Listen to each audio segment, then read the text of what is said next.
Bhagwad Gita, Chapter 6 Dhyan Yoga. The Supreme Personality of Godhead said, "One who is unattached to the fruits of his work and who works as he is obligated is in the renounced order of life, and he is the true mystic, not he who lights no fire and performs no duty." What is called renunciation you should know to be the same as yoga, or linking oneself with the Supreme. O son of Pandu, for one can never become a yogi unless he renounces the desire of sense gratification. For one who is a neophyte in the eightfold yoga system, work is said to be the means, and for one who is always elevated in yoga, cessation of all material activities is said to be the means. A person is said to be elevated in yoga when, having renounced all material desires, he neither acts for sense gratification nor engages in fruitive activities. One must deliver himself with the help of his mind and not degrade himself. The mind is the friend of the conditioned soul and his enemies as well. For him who has conquered the mind is the best of friends. But for one who has failed to do so, his mind will remain the greatest enemy.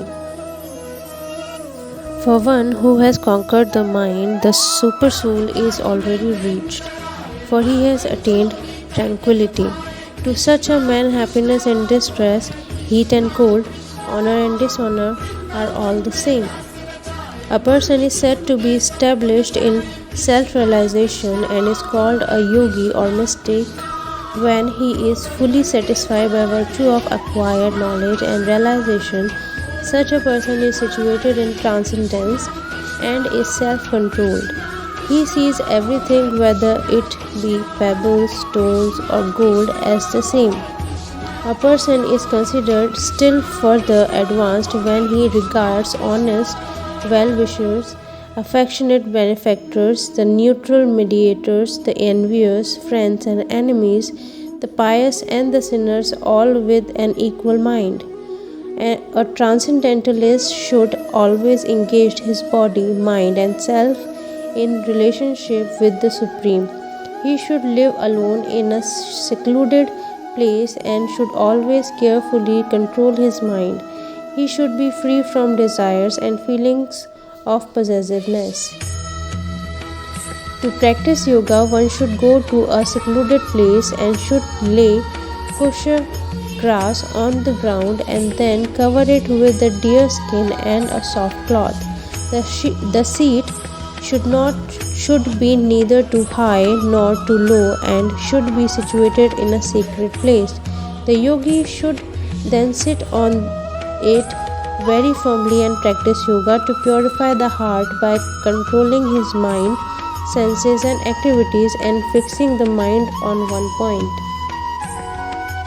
One should hold one's body, neck and head erect in a straight line and stare steadily at the tip of the nose. Thus, with an unagitated, subdued mind, devoid of fear, completely free from sex life, one should meditate upon me within the heart and make me the ultimate goal of life.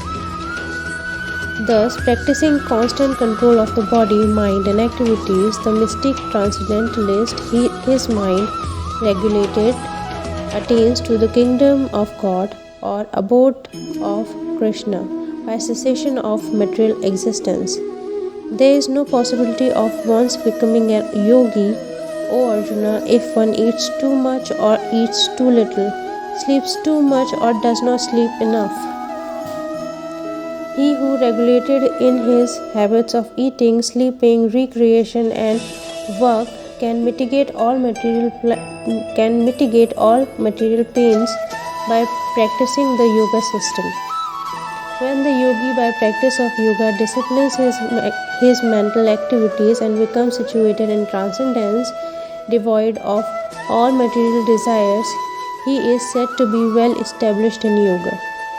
As a lamp in the windless place does not waver So the transcendentalist whose mind is controlled remains always steady in his meditation on the transcendent self.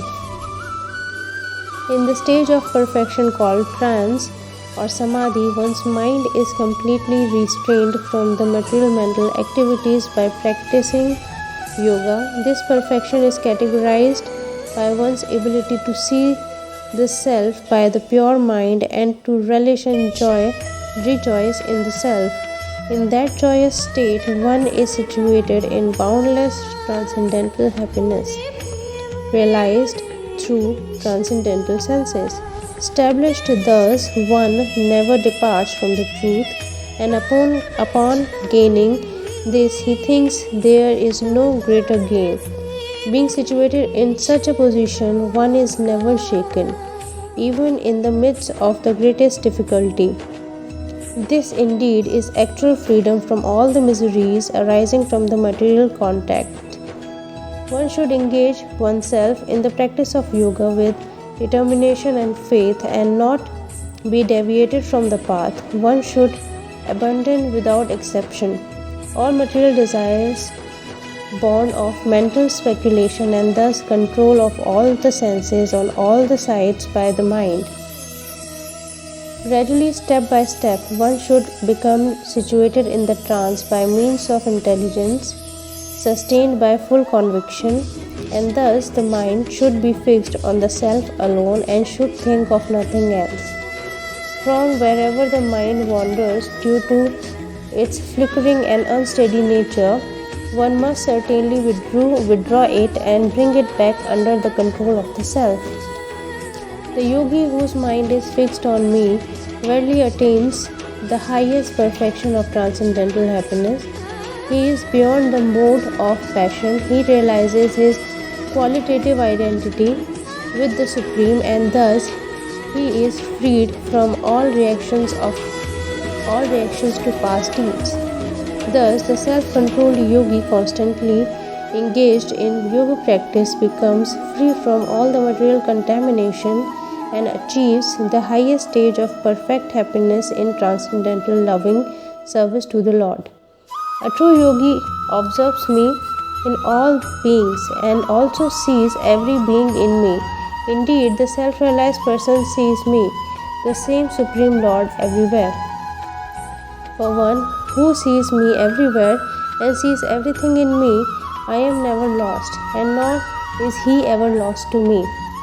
Such a yogi who engages in the worshipful service of the Super Soul, knowing that I and the Supreme Soul are one, remains always in me in all circumstances. He is a perfect yogi who, by the comparison to his own self, sees the true equality of all beings in both their happiness and their distress. O Arjuna, Arjuna said, O Madhusudana, the system of yoga which you have summarized appears impractical and unendurable to me, for the mind is restless and unsteady. For the mind is restless, turbulent, obstinate, and very strong. O Krishna, and to subdue it, I think, is more difficult than controlling the wind. Lord Krishna said, O mighty armed son of Kunti, it is undoubtedly very difficult to curb the restless mind, but it is possible by suitable practice and by detachment. For one whose mind is unbridled, self-realization is difficult to work. But he whose mind is controlled and who strives by appropriate means is assured of success. That is my opinion.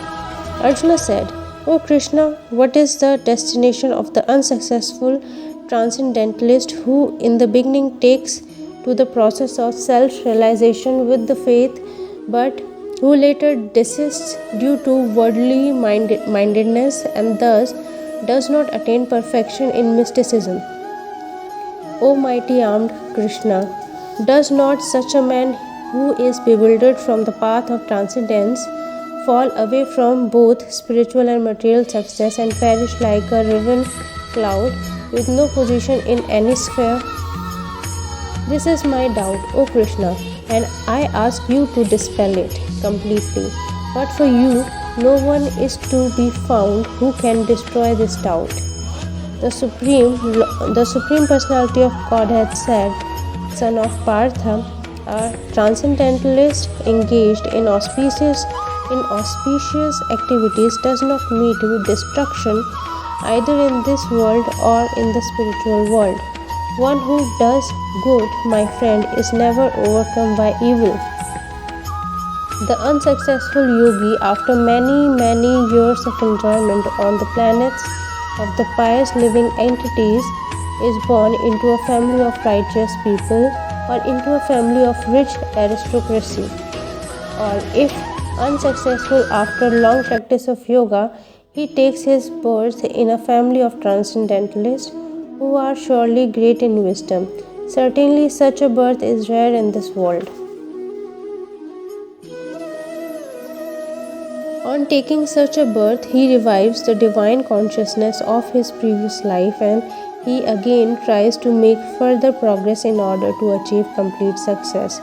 O son of Kuru, by virtue of the divine consciousness of his previous life, he automatically becomes attracted to the yogic principles even without seeking them.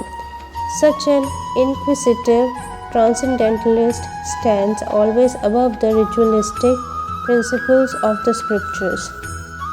And when the yogi engages himself with sincere endeavors in making further progress, being washed of all contaminations, then ultimately achieving perfection after many births of practice, he attains the supreme goal.